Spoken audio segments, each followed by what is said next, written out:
Pertukangan emas merupakan satu warisan seni Melayu yang semakin dilupakan. Namun, seorang anak muda berusia 30 tahun dengan beraninya telah mengambil peluang untuk menceburi bidang pertukangan emas ini sebagai satu kerjaya setelah menghadapi kesukaran mencari tukang emas yang baik. Apabila saya mempunyai koleksi batu permata ini, jadi saya lihat di mana saya nak buat orang kata cincin dan juga barang-barang perhiasan melalui batu tersebut. Jadi saya mencari sekitar Malaysia sampai ke Jogja saya pergi mencari tukang-tukang untuk orang kata mengikatlah batu-batu kesayangan dan koleksi saya ni. Dan akhirnya saya melihat benda ini adalah satu industri yang sangat demanding di Malaysia yang masih belum ada. Jadi saya ambil peluang di situ. Muhammad Ashraf Zulkifli berpendidikan kejuruteraan perkapalan dari luar negara telah membuka mata akan revolusi industri pertukangan emas ini setelah dia merantau ke serata dunia.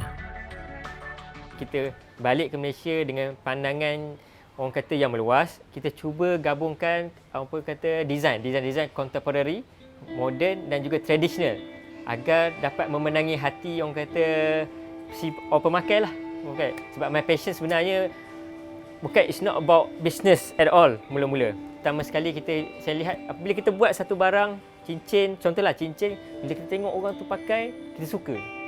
Itu yang orang kata kepuasan bagi diri saya sebenarnya. Ini aku besar. Sebelum segalanya bermula, Ashraf sedar akan ilmu yang perlu ditimba. Sebab nak bagi orang kata temperature tu naik. Saya memasuki orang kata fasa, saya berjumpa dengan seorang orang kata pakar. Masa tu di Australia. Dia tentang orang kata bagaimana kita untuk stimulate our aura di dalam badan kita. Dari situlah dia menceritakan setiap batu ini mempunyai ciri-ciri aura yang mampu orang kata menaikkan aura yang positif bagi si pemakai. Dari situlah saya buat koleksi batu-batu sekian-sekian dan tak semua orang boleh memakai semua jenis batu. Maknanya ada batu-batu tertentu untuk orang-orang yang tertentu dan dia menghasilkan positif untuk orang kata badan kita dan emas juga untuk segi perempuan. Dari segi saya pernah buat kajian juga, emas ini juga apabila perempuan pakai dia menambahkan seri dia. Sebab orang kata dalam emas, apabila emas tu dipakai, orang kata sebut orang kata walaupun is micron, dia akan masuk di dalam saluran darah. Darah itu akan menjernihkan orang kata serinya perempuan. Tapi kalau lelaki dia akan rosak. Ashraf bertuah kerana minat mendalamnya ini telah mendapat sokongan dari ibu bapa, keluarga dan sahabat-sahabat. Daripada tiada latar belakang dalam bidang pertukangan emas, beliau kemudiannya mengorak langkah untuk berjumpa dan belajar dengan mereka yang berpengalaman. Sekarang ni saya train kan macam Ashraf. Kita berat pada asas. Mana basic tu. Kita kenalkan cara buat tu basic, kita attack pada itu dulu. Biar main basic tu, jadi pada pecahan basic tu lah yang boleh dah nampak dah. Benda ni boleh buat, di situ je.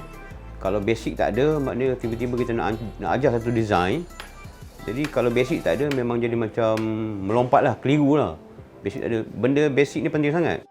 Nias Ahmad atau Abemat yang berpengalaman 40 tahun dalam pertukangan emas merupakan salah seorang rakan kongsi Ashraf. Mereka mengisi ruang permintaan pelanggan-pelanggan yang inginkan kelainan dalam koleksi barang kemas mereka. Mereka juga akur dengan evolusi emas yang menggunakan teknologi berbanding kemahiran bertukang. Namun, mereka yakin untuk bersaing dalam pasaran.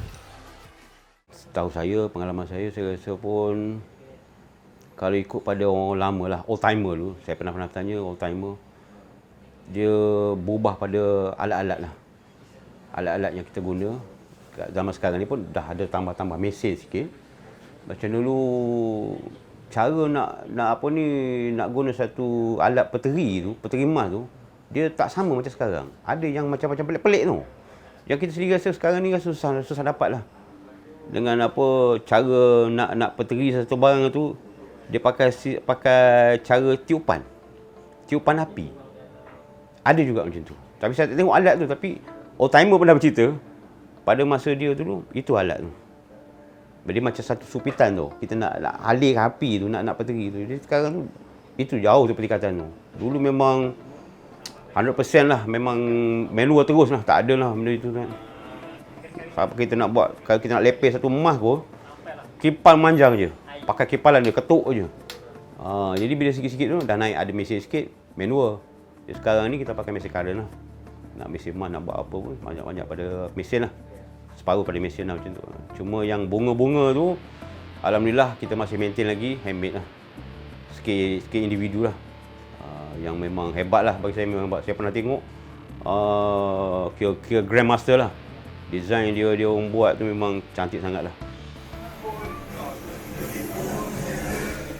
Ashraf juga memiliki seorang lagi rakan kongsi yang menjadi tulang belakangnya bagi menggerakkan pertukangan emas dalam industri tetapi telah kembali ke rahmatullah. Namun, kata-kata semangat sebelum permergiannya masih terngiang-ngiang di telinga Ashraf. Dia berpesan macam mana pun yang terjadi dalam industri emas, sebab dia lebih pengalaman, naik dan turun, teruskan.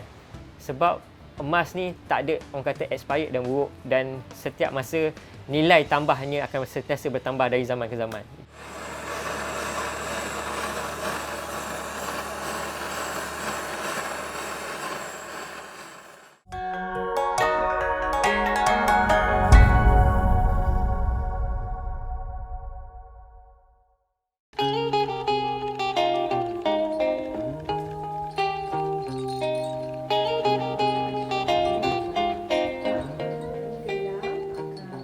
Selain berurusan di kedainya, Ashraf juga menawarkan perkhidmatan ke rumah. Ini secara tidak langsung memudahkan para pelanggan beliau yang mempunyai kekangan masa.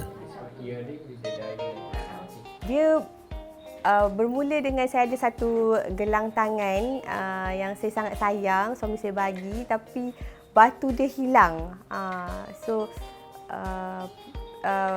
Sebab itulah saya tunjuk pada dia, saya kata gelang tangan ni sebenarnya tak adalah mahal, bukan emas, bukan belian, tapi sangat berharga pada saya. Saya minta dia tolong boleh tak baiki. So saya minta dia tambah batu dan kalau boleh pendekkan lah. So dia tengok gambar tu and then dia bagi quotation. Harga pun anggaran dia macam pada saya berpatutan. Dan dia setuju datang ke tempat kerja saya pun. Okey Puan, hari ini saya bawa beberapa rantai dan juga barang yang telah Puan bagi kepada saya pada tempoh hari yang telah kita baiki. Okey, yang pertama yang ni rantai. Gelang saya. Yang Puan beritahu bangle hari tu kurang orang kata satu, kita kami tambah satu with the synthetic diamond lah. Boleh try dulu. Saya try ya. Okey. Lagi? Ni satu.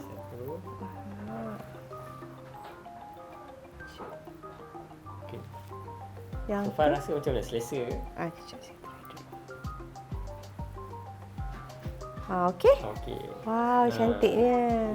Ini yang kali kedua lah kita buat. Yang pertama kita buat dan agak ketat. Hari tu ketat. Saya dah pergi ke beberapa kedai emas sebab kita kalau beli barang kemas, kita tahu kedai emas lah. So saya pergi ke beberapa kedai emas. Diorang kata tukang emas diorang tak boleh terima. Lepas tu dia hanya terima barang kemas yang beli di tempat dia sahaja, nak ada resit lah. Okey, saya pergi pula kedai emas lain pun sama juga macam tu. Dan kalau pun ada kedai emas yang terima, dia akan ambil masa yang lama. Itu satu, lama, and dia punya anggaran harga pun agak mahal lah. Jadi bila saya dah lama saya cari dah sebenarnya, dan saya nampak ada beberapa tukang emas yang boleh buat tapi bukan di dalam Kuala Lumpur. Ada satu saya perasan dekat Pahang dan juga yang banyaknya di Kelantan. Dan for the second, ada barang yang nak dibagi? Saya ada lagi saya nak hantar. Ada dua barang kat sini. Satu ni gelang saya. Putus juga lagi kat sini. This one white gold with the batu peridot with the diamond. Okay, insyaAllah kita boleh baiki. Tapi dia punya ni lah. Dia punya Cuma kita beritahu Gelang awal-awal putus. di sini dia ada orang kata sendi dia atau dia boleh fleksibel untuk bergerak. Tapi bila kita buat dia akan jadi keras sikit lah di kawasan ni. Itu saja. Okey. Okey. Yang ini anting-anting Okey. waktu dia hilang. Okey. This satu. one earring with the diamond. Okey. Kita akan buat tambah lagi satu diamond dan sebelum tu kita akan cuci balik lah semua diamond balik dan plating balik seperti baru. Okey. Yang ini nanti bagi tahu dulu harga dia sebelum buat boleh? Baik, nanti kami akan bagi quotation dulu anggaran harga, lepas tu confirm untuk buat baru kita proses. Yang untuk yang inilah. Okey, buat itu saja hari ini. Secara jujurnya pertama kali saya jumpa Ashraf, saya terkejut lah. Orangnya sangat kemas, sangat personality dia tu saya tengok wow, impressive. Seorang yang handsome kan, datang and then terlibat dalam bidang pertukangan emas, barang kemas. Melihatkan orang muda pula yang terlibat di dalam bidang ni, dan saya rasa why not? Dan saya bangga juga sebenarnya. Interaksi saya dengan dia pun, dia nampak hormat pada orang dan saya selesa bercakap dengan dia. Dan dia faham apa yang saya nak. Dan humble juga orangnya pada pendapat saya lah. Biasanya loket besar ni dalam orang kata 2 gram atau 3 gram itu maksimum. Maknanya boleh dapat lah. Matlamat Ashraf dalam perniagaannya hanyalah satu, iaitu memenuhi hasrat dan impian pelanggan-pelanggannya. Namun dalam setiap perjalanan pasti ada onak dan duri. Okey, kalau berdesign design macam ni kos tinggi sikit lah. Kalau tanya orang kata ahli-ahli perniagaan mana dari pergi tepi jalan sampailah company yang besar, orang kata menipulah kalau tidak ada cabaran naik dan turun dalam perniagaan. Perniagaan industri emas ini adalah satu orang kata yang sangat orang kata sukar dan perlukan orang kata kecekalan hati siapa yang nak masuk bidang ni. Dia tak boleh datang sebab bidang ni orang kata bukan you jual hari ni, you untung esok terus. Tak, it take time. Kita lihat bagaimana kedai-kedai emas di Melaka Kelantan apa semua, mula buka orang kata bukan satu keturunan. Orang kata mengambil masa dari satu generasi, 2 generasi, 3 generasi, 4 generasi baru nampak perkembangan tersebut. Jadi orang kata the first generation ni orang kata for the startup only. Itu saja. Saya rasa bidang ni kalau anak-anak muda ingin ceburi, dia akan menjadi satu berpotensi untuk mereka berkembang dan meluaskan kerjaya mereka sebab kita tahu kan wanita ni dia memang sukakan barang kemas.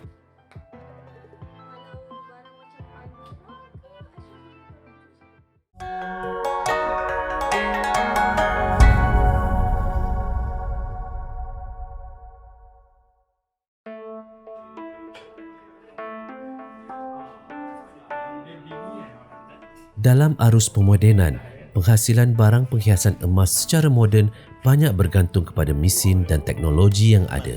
Namun, jika sampai ketika mesin-mesin ini rosak, maka terhentilah sementara produksi.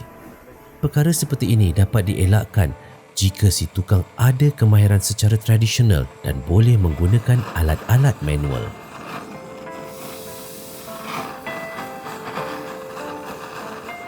Tradisional, kita lebih orang kata ukir sesuatu tu, kita orang kata sikit-sikit dan kita boleh orang kata bila ada salah, contoh kita ukir bunga lah. Ukir bunga walaupun lambat dia ukir dan halus. Maknanya ambil masa kat situ. So kita boleh tengok orang kata setiap kuntung-kuntung bunga. Okey, apabila kita pakai moden dengan apa yang ada, saya pergi tengok di China dia pakai laser. Orang kata the laser machine yang berlaser. Sangat cepat, within 10 minit you kan boleh buat.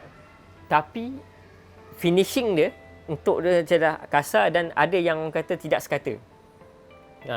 Dari situ maknanya orang kata moden ni perlu lagi upgrade. Perlu lagi upgrade, maknanya mesti lagi kalah dengan orang kata tradisional. Ashraf berpandangan jauh Bukan sahaja untuk masa depan perniagaannya, tetapi juga demi memartabatkan anak-anak bangsa. Beliau melangkah lagi mengasaskan satu institusi yang dinamakan Akademi Seni Emas Melayu Kelantan. Disusun idea ni tersebut apabila orang kata saya berjumpa, orang kata the first rakan kongsi saya yang 2 orang tersebut, dia telah melihat, dia kata sampai bila kita perlu buat orang kata kedai saja ataupun kita bertukang untuk kedai kita saja. So saya kata why not kita melahirkan orang kata pelapis-pelapis muda, generasi muda untuk mewarisi orang kata ilmu-ilmu seni pertukangan emas Melayu tradisional ni. Yang moden ni insya-Allah boleh belajar orang kata di universiti dan di IPTA ada juga kos-kos yang orang kata bahagian moden, tapi tradisional ini amat susah. Jadi saya melihat ke situ untuk orang kata preserve ataupun melindungi orang kata warisan terutama warisan Melayu Kelantan ini. Saya melihat kita perlu buat akademi. Saya tengok sekarang ni pelapis baru ni susah kita nak dapat. Sebab mungkin dia orang ni berfikir pasal nak cari duit. Dia orang lebih minat pada duit dulu. Jadi belajar ni satu perkara yang belajar kan, tak dapat duit, tak dapat hasil. Jadi itu susah tu. Sekarang ni pelapis banyak, yang pelapis baru ni banyak bertanya berapa lama, macam mana, susah tak susah. Jadi benda-benda ni, jadi dia orang jadi macam satu mindset dia orang dah terima macam tu. Dah fikir, oi susah nak belajar. Jadi sampai bila pun tak boleh belajar lah. Bila macam tu, kalau bolehnya ubah je tu, ubah yang mindset tu. Belajar boleh. Apa-apa je. Kalau benda lain kita boleh belajar. Tak ada beza dengan tukang emas pun.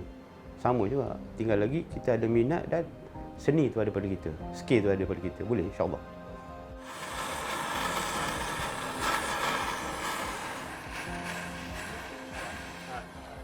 Kesungguhan Ashraf dalam usaha melahirkan ahli tukang tradisional emas sangat memberi inspirasi. Beliau telah menyediakan pelan lengkap pembelajaran bagi memastikan visi akademinya tercapai. Saya telah membuat satu blueprint dan juga orang kata the goal that academic want to achieve. Untuk orang kata dari setahun ke setahun apa yang kita nak. Okey, orang kata the first sekarang ialah tahun ketiga. Pada tahun ketiga, our blueprint, our orang kata target is cuba mendekati syarikat-syarikat korporat seperti orang kata FECRA atau Felda ataupun orang kata belia yang cuba untuk membangunkan orang kata model insan belia tersebut. Sebelum ini ada juga pihak FECRA datang jumpa saya memberi orang kata jemputan untuk kami berada di dalam tim mereka sebagai jurulatih ataupun tenaga pengajar untuk memberi ilmu tentang industri emas ni kepada anak-anak Felda dan anak-anak FECRA. Pembelajaran pertukangan emas secara profesional di negara kita masih baru dan tidak ramai yang berminat untuk mempelajarinya. Mentaliti kita lah, kan? Saya nak sampaikan mentaliti seseorang lah, tak kira lah macam mana pun. Kalau kita fikirkan dari segi kerja, semua kerja susah. Tak ada yang senang. Jadi macam kerja seni ni, tinggal lagi nak ada pada minat. Kita berminat untuk mencari rezeki dengan cara bertukang. Bidang bertukang ni dengan desain yang macam-macam desain. Kalau kita minat mereka, insya-Allah seseorang tu boleh berjaya. Kena ada minat nak mereka. Kena ada tu. Sekarang ni, okey, you nak masuk, nak belajar bertukang emas. Okey, boleh. You kena pasang satu mindset dalam pada diri you. Benda ni luas bidang dia. Banyak boleh belajar, banyak boleh buat. 1 antara 10 pelajar yang datang, orang kata separuh tu confirm makanannya. Biasanya kata, cik, saya ada. Macam ni lah saya bercerita. Industri tukang emas ini masih orang kata demand yang sangat tinggi. Saya pernah buat, orang kata kita buat kajian. Di antara orang kata 10 buah kedai, mungkin 1 kedai saja yang ada tukang. Jadi di sini saya melihat pengusaha-pengusaha kedai emas ini, seperti orang kata rakan-rakan saya yang lain, pengusaha kedai emas, mereka sangat memerlukan tukar emas. Mereka ada sentiasa menelefon saya, menghubungi saya. Dia kata, bertanya, adakah pelajar-pelajar lain yang telah habis kos yang berminat untuk bekerja dengan mereka. Jadi sekiranya ada benda, saya cuba offer. Cuba offer kepada mereka bahawanya ada kedai emas memerlukan mereka. Tetapi perlu ingat bahawanya sebelum pastikan anda ini adalah kira paling tidak pun boleh orang kata membuat satu barang dengan yang terbaik. Warisan yang tidak dipelihara pasti akan hilang. Semoga lebih ramai anak muda mempunyai kesedaran untuk menyambung warisan agar tidak terus pupus dan seterusnya menjadikan sebagai kerjaya utama dalam mencari rezeki. Okey. Harapan saya adalah terutamanya anak-anak muda, khususnya Bumi Putra, rebutlah peluang yang ada, yang kami cuba berkongsi ilmu yang ada untuk anak-anak muda untuk menceburi bidang pertukaran emas ini. Dia emas ni, dia tak akan habis sampai bila-bila pun. Sentiasa berkembang. Tengok pada tempoh saya dulu, dah 40 tahun pengalaman saya, jauh sangat berkembang dia. Jauh sangat. Dari segi upah sebagai seorang tukang kan, saya bercakap sebagai seorang tukang. Upah seorang tukang tu, dah jauh sangat jarak dia. Prospek dia tu kan banyak. Meluas lagi benda tu. Jadi sentiasa berkembang. Tak pernah dia tarik gi Agustan, tak ada. Dia maju ke depan aja. Sentiasa berkembang aja. InsyaAllah lah saya boleh.